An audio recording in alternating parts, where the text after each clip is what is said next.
blown in off the North Sea and a chilly day for all. It's a similar story on Sunday, but as we move through the new working week, it turns a lot more unsettled with a spell of rain and gales by midweek.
Tonight at 10, NHS workers in England consider strike action after the government suggests a 1% pay rise.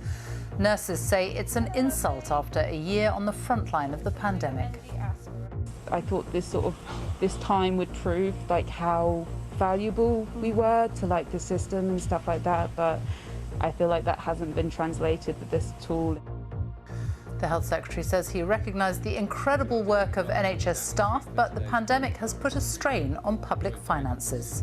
Elsewhere in the public sector, there's a pay freeze in place, and we've proposed what we think is affordable.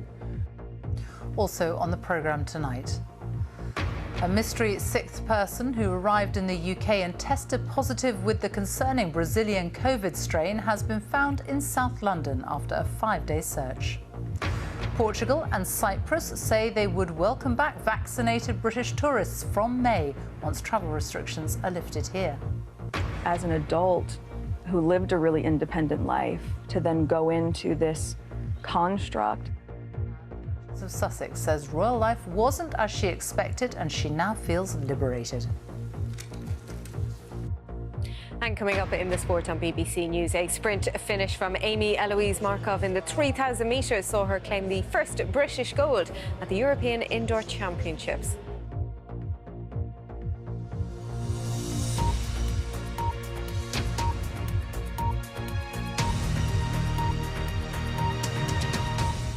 Good evening. 2 unions representing tens of thousands of healthcare workers are warning of possible strike action after the government suggested a 1% pay rise for most NHS workers in England.